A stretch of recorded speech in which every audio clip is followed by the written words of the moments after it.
Arbre mort, herbe au trépas, terre à l'agonie, faune dévastée, flore éradiquée, feuilles noires, cadavres d'insectes, fleurs à leur épilogue, ciel teinté de rouge, odeur morbide. Tels sont les restes après le passage d'un être mortifère. Une bande de baroudeurs se trouvait sur les lieux et regardait ces traces délétères. Pire encore que cette vision sinistre, celle-ci était de leur faute. Inquiets, apeurés, effrayés, ils n'avaient pas la tête haute. Normal. Puisque... quoi ? On regarde les plantes pourries, on va pas regarder le ciel. Il a raison, oui. Nous, on va directement à l'essentiel. Mais vous êtes censé désespérer et vous rembrunir. L'horreur de la scène doit vous faire défaillir. Vous devez avoir des remords. Oh, ta gueule, on n'a pas à suivre le scénario à la lettre. Mais non, en tant que narrateur, je suis pas d'accord. Le talent d'un comédien se reconnaît à son improvisation, tu peux l'admettre. Mais juste l'histoire à notre sauce, c'est pas non plus atroce. C'est aberrant. Le scénariste se décarcasse pas pour rien quand même. Ne te fais pas de mauvais sang, l'histoire va se dérouler sans problème. Ouais, et puis c'est pas comme s'il travaillait beaucoup. C'est clairement un script bâclé. Comment ça ? Y a plein de questions sans réponse et des éléments illogiques. Ah ouais ? Bah vas-y, dis-moi-en pour voir. Ok, alors déjà, la raison pour laquelle on a visité le labyrinthe était naze. Puis, on ne sait pas pourquoi il y avait un présentateur à la fin. Et d'où il sort le souterrain après ? Y a aucune logique ni explication concernant nos aventures. Ensuite... Non mais d'accord. J'avoue qu'il y a quelques petites fautes, mais rien de très fort. Et puis, c'est pas handicapant non plus pour la série. Ah, en me parlant de handicap, j'ai pas encore énoncé l'humour pourri. Non, mais c'est bon. Je vous dis plus rien, retournez à l'action. Ouais, Magnus, on peut critiquer parfois, mais on est toutefois avec un sérieux ennui sur les bras. Je propose de suivre la sinistre avenue. Faut bien qu'on répare notre bévue. Ouais, on défonce cette chose et on en est débarrassé. On y va, allez. Et puis un peu en plus... Ah, c'est à moi. Bon bah, vous voulez que je vous dise quoi ? Ils ont suivi les pas de la créature jusqu'à arriver à une cabane devant un lac, voilà. Eh ben, sympa la narration. Oh, à côté de la cabane se trouve un canot et un ponton. J'ai envie de dire qu'on s'en fout, mais je vais être gentil. Même le bois de la cabane est en décomposition, ça ne présage rien de bon. Eh oh, y'a quelqu'un ici? On ne te répond pas ? Ben non, Ah mais en fait c'est Va ouvert. rendre pour voir si ça va. Ouais. Mais t'es sérieux, c'est dégueulasse. Il a ouvert la porte et a vomi. Quel beau bruitage. Je suis désolé, mais c'est horrible. Quoi donc? Oh mon dieu. Ah ouais, c'est pas très propre. C'est... un cadavre, ça? Waouh, ça t'a hérissé la barbe cette scène-là. Oh, moi je regarde plus, c'est insupportable. Un pêcheur mort embroché sur sa canne à pêche. C'est improbable. Oui, les alentours sont propres, mais on repère une grande flaque de sang. En levant les yeux, on découvre un homme dans la cinquantaine, une canne à pêche avec écrit chasse et pêche dessus, l'empalant de tout son long avant de se figer au plafond. On en déduit son trajet, ainsi commençant en transperçant l'anus de l'homme dans une souffrance inouïe, continuant à travers boyaux intestins, lesquels ressortent par une plaie du ventre et par la bouche entrouverte. Après ce passage ventral, la Gaule se crée un chemin entre les poumons, puis après passer en plein milieu de la gorge, arrachant au passage des lambeaux de peau, la perche achève son trajet en passant le cerveau, l'explosant par la force du mouvement. On aperçoit enfin le bout de cette tige de 3 mètres, ensanglantée au possible, décorée d'organes internes, s'extirpant du crâne du pauvre homme qui... Non mais pas une deuxième fois quand même. Quoi, il a revomi? Mais tu peux pas te retenir? C'est pas ma faute, c'est Maurice qui décrit trop la scène. Mais t'es une petite nature en fait. Ouais, non mais par contre, il a pas tort. Il est mort avec sa gaule dans l'estomac, pas besoin d'en faire tout un flanc. C'est possible de vomir autant ? Bah, 2 fois oui. Non mais on n'a rien mangé depuis des heures. Avec tout ce qu'il a éjecté, il a dû dépasser le seuil d'anorexie. C'est sûr que toi, tu risques pas de l'atteindre. De quoi ? Ce seuil. Ouais bah Ah non, vous ne commencez pas. Ouais, Artagas fait suffisamment chier comme ça. Non mais c'est bon, maintenant ça va.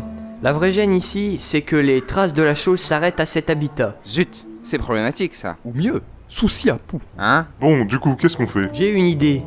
Un de mes cousins m'a une fois parlé d'un mec qui est Oracle.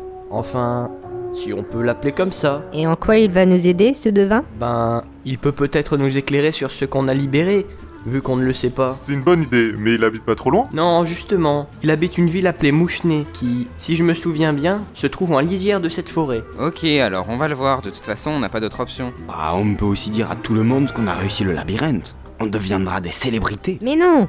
Les gens vont tout de suite faire le lien avec l'ombre. Imagine un peu leur animosité. Ah zut, oui. Mais comment on y va à cette ville? On n'a pas de plan. Là, par contre, je peux aider.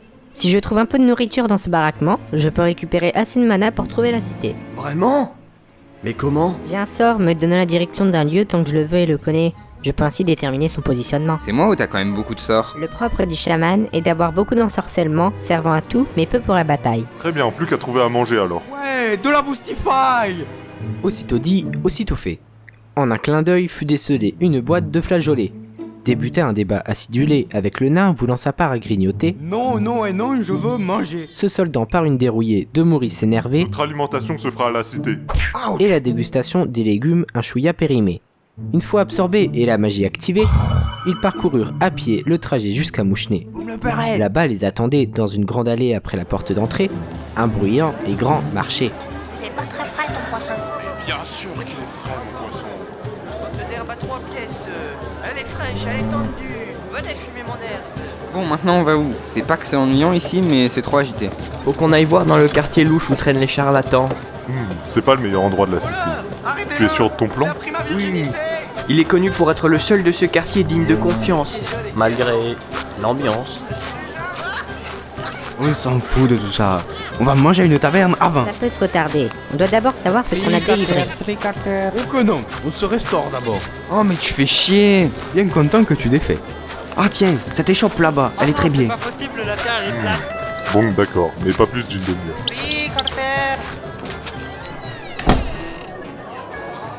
Tavernier, 5 chopes de bière et un verre de terre. C'est au bout de 3 heures, quand l'après-midi battait son plein, que les aventuriers se décidèrent enfin à partir.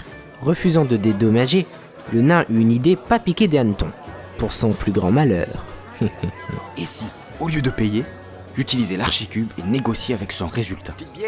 Eh, mais c'est pas con comme conception. Non, mais je suis pas d'accord. À tous les coups, il va nous sortir un cocotier. Mais non, t'inquiète. J'aurais prévenu. Alors, quel objet en sort? Un bonbon? Un bambou en or. Yes, merci ma chance. Plus qu'à la ramasser et le donner. Hein? Wow, Idiot, il a glissé sur le bambou. Mais il continue de rouler dessus en plus. Comment ça? Il est tombé dans un des tonneaux de réserve à côté du bar. Non, le tonneau. Attends, le tonneau bouge. Et tournoie en direction du comptoir. Mais il va renverser l'étagère à alcool. Mon dieu, il renverse toutes les bouteilles. Elles tombent toutes dans son tonneau.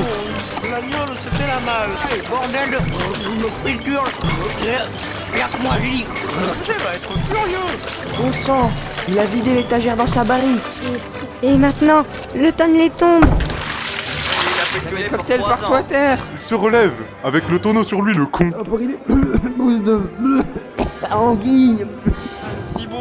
Il titube, mais il se dirige vers la fenêtre. Non, ne me dites pas que... Et si, il l'a traversé. Mais derrière, c'est la ruelle réservée pour les chevaux. Et donc leurs excréments. Vite, allons à la fenêtre pour l'aider.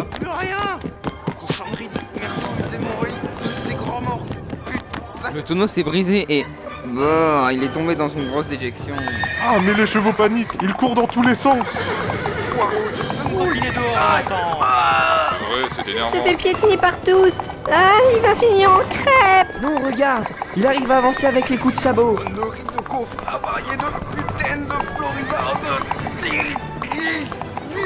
Il est sorti de la cohue, mais il arrive au marché.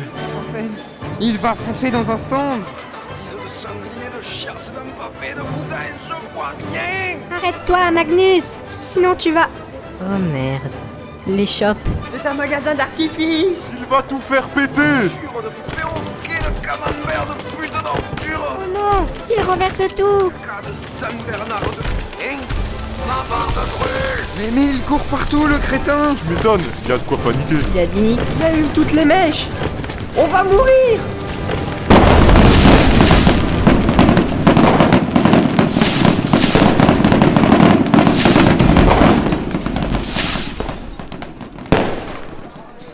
Résus Marinosef, quelle explosion? Il a survécu?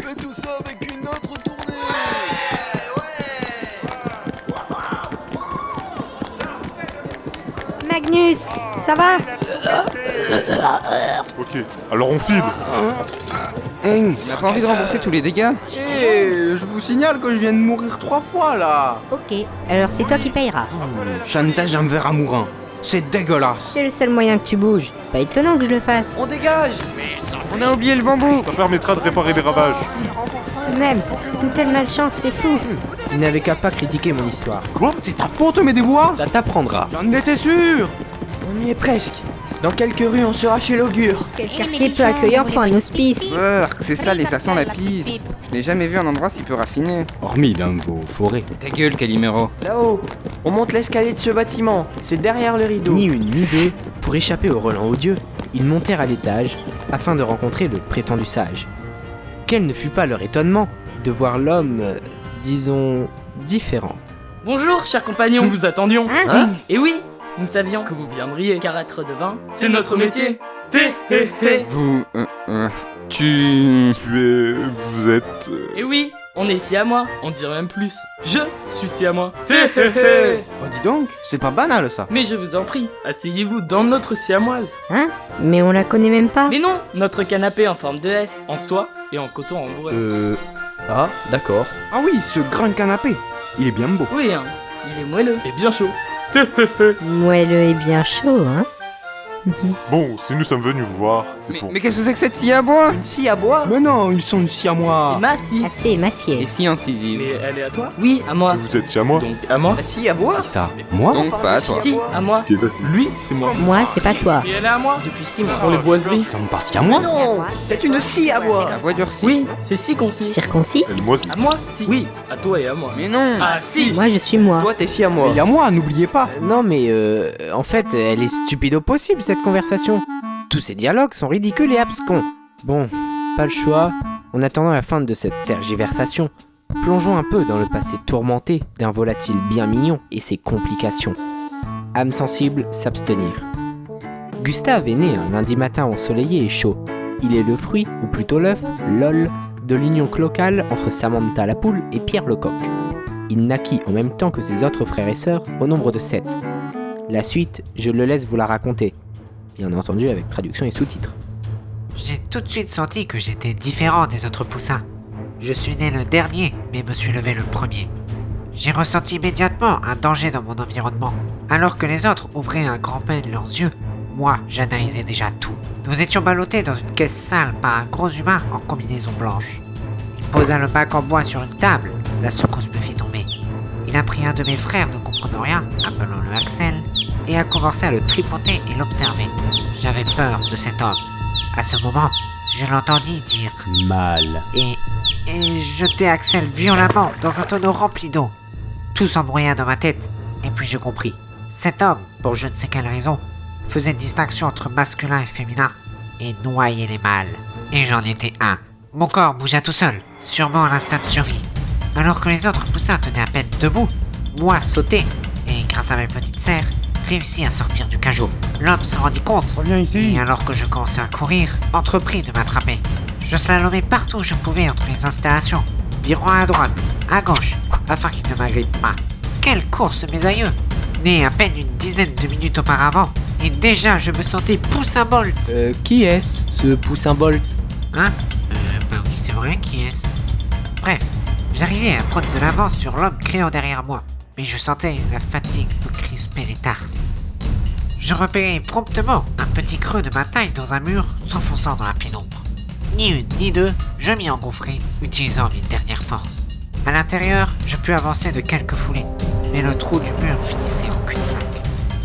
Au moins, j'étais sauvé pour quelque temps. Je pouvais me reposer. Seulement, que vis-je? La main graisseuse de l'homme s'enfonçait petit à petit par la fente et avançait lentement vers moi. Malheur! Je ne pouvais plus rien faire. La corniche était trop petite. J'étais perdu. À peine venu au monde, je devais déjà mourir. C'est ce que je me suis dit avant de commencer à scintiller. De la lumière violette tournoyait doucement autour de mon corps et mon duvet. La main me frôlait et elle se referma sur moi au moment où je disparus. La suite, vous la connaissez. Merci Gustave pour ton intervention. Mais de rien. Ce n'est que mon avis, mais désormais, il serait profitable de revenir à l'histoire véritable. Ah oui, j'espère qu'ils ont fini leur niaiserie. Voyons. Pourquoi c'est si... Que des mois pour moi. La scie à moi. Scie à moi? Ah, c'est quoi? Stop! Arrêtez avec ce quiproquo à la con! Oh! La scie à bois? Et les siamois. Cette fois, c'est bon. Récapitulons.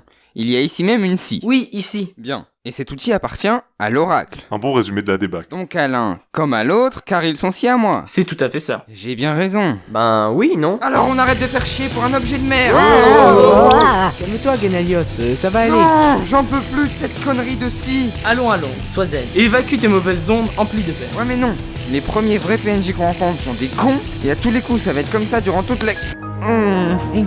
Qu'est-ce qu'il a? Bateau! quoi? Bateau! Merde, c'est pas bon ça. Narrateur, qu'est-ce qui lui arrive? Il ne bouge plus et regarde dans le vide. Eh ben, je crois que vous l'avez fait bugger. Bugué? Ça veut dire quoi? Vous avez cramé son cerveau là. Ses neurones ont flambé. En gros, il a pété un câble et a bloqué. Bateau. Ah bon? Quelle curieuse pathologie. Faudra se renseigner sur cette maladie.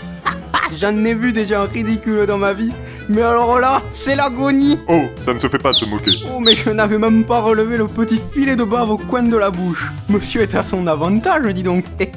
Ça va durer longtemps ce problème? Oh non, je dirais quelques minutes pour son emblème. C'est long quand même pour quelques neurones. Mais dites-nous, monsieur le nain, vous nous avez l'air en bien mauvais état. C'est vrai ça? On se questionne. Oh, ne m'en parlez pas, j'ai mal au dos, un doigt de pied foulé, mal aux yeux, de la barbe roussie, une forte migraine, je suis brûlé légèrement partout et coupé au visage.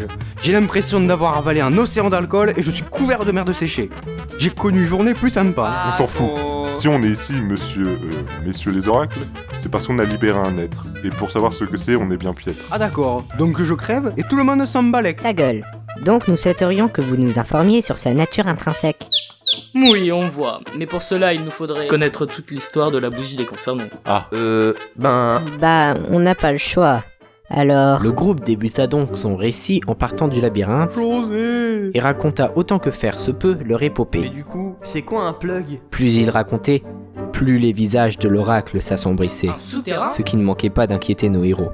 Ils finirent leur histoire par la découverte du pêcheur mort et laissèrent place à un silence ne présageant rien de beau. Voilà, vous savez tout. Attendez un peu, nous allons nous concerter. Oui, veuillez patienter. J'ai une petite appréhension. On s'y attendait de toute façon. Qu'est-ce qu'ils font? Tiens, Genalios, tu es réveillé? Hein? Ça va mieux désormais? Mais qu'est-ce que tu racontes? Étonnant, il ne s'en rend apparemment pas compte. Bon alors, on a trouvé ce que vous avez délivré. Alors? Connaissez-vous la mythologie de notre univers? Pas du tout. Vaguement. Au départ, il n'y avait qu'un être. Nul ne sait comment il est apparu. Mais il était là, dans un néant infini. Un bel oxymore. Cet être avait des pouvoirs incommensurables. Il condensait toute énergie qui jusqu'alors n'avait pas de nom. S'ennuyant, il accoucha de notre monde et de la magie, créant ensuite deux factions, les appelant le bien et le mal, et des formes de vie pour chacune. Il les disposa sur cette planète et les observa pour s'amuser. Il les dota d'une faculté de reproduction afin de faire durer son jeu. Il ajouta à son terrarium géant une armée et des créatures la dirigeant, que l'on appelle les Maux, M-A-U-X, avec pour mission de réguler les problèmes trop graves, tels la domination trop grande d'un camp sur l'autre. Ce système dura pendant plusieurs siècles avant que l'être originel ne se lasse. Il décida donc d'agir lui-même avec les pouvoirs qui lui restaient. Il s'incrusta sur notre planète et détruisait tout ce qu'il voulait, tout en créant ce que bon lui semblait. Il était divinisé et craint de tous.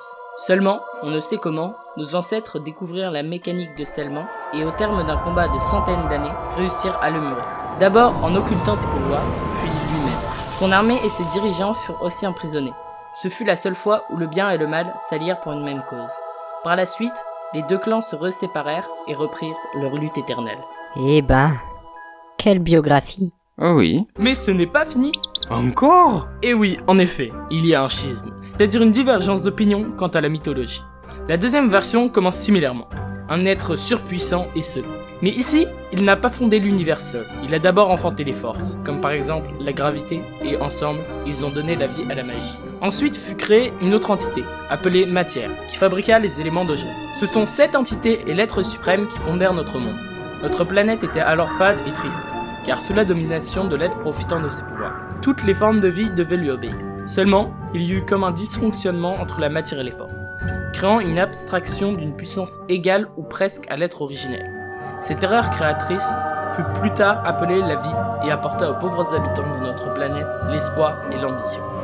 Elle combattit la mort durant des siècles, désirant la vaincre. D'après cette version mythologique, ce sont de leur collision qu'ont résulté les mots, qui sévissaient alors aussi bien contre l'être absolu que contre la vie. Ce sont eux qui sont responsables du bien et du mal en nous. Le mal, oui. Oui. Malheureusement, on ne sait ce qui est advenu de la vie. Elle a disparu et on présume alors qu'elle a perdu. De même, on sait la présence d'une armée, mais on ignore encore son utilité dans cette transposition. Toujours est-il qu'ici aussi, cette armée, les mots et lettres furent emprisonnés et scellés. La variante dans ces schismes est que le scellement se fit par le truchement d'un objet dont il est dit qu'il fut légué par la vie. Cet objet réside dans un musée à la capitale, mais l'histoire l'entourant n'est qu'une légende. De nouveau, la victoire ne fut acquise qu'au terme d'une centaine d'années de bataille et des millions de victimes. Eh ben, C'est pas folichon. Mais alors, qui a raison? Eh ben, on ne sait pas. Ah? On ne dispose pas encore d'assez de précision sur ces deux versions-là. On ne peut pas certifier l'une des deux. Cela reste un mystère. Mais on dit que des bribes encore inconnues de ces histoires sont disséminées dans notre planisphère. Intéressant. mais ceux qu'on a libérés. Eh oui. Ce reste l'être dont vous nous avez parlé? Et oui. Celui à l'origine de notre monde et nos destinées. Mais oui. Crotte. Vous l'avez certainement deviné, mais celle que vous avez décelée n'est autre que la mort. La mort? La mort. La mort? La mort? Oh putain. Hé. Triste information que cette révélation. Enfin, le problème ici, c'est que je n'ai pas d'action de l'épisode, voyez? J'aurais bien pris l'enchaînement de couilles arrivé au nain dans la taverne, mais c'est suffisamment résumé. Du coup, je vais faire le teaser de l'épisode 4, ok? Donc, dans le prochain épisode, toujours plus d'action, Yata! toujours plus de révélations, J'y crois pas. C'est le pire des cons. toujours plus de conneries, LOL, prank. de nouveaux personnages, On parle de nous? ta gueule Igor, un désespoir brutal, Ah, au secours! un sauvetage inattendu. Mais qu'est-ce que c'est que ça? L'aventure devient de plus en plus palpitante. C'est moi. Sur ce, rendez-vous au superbe épisode 4. À la prochaine!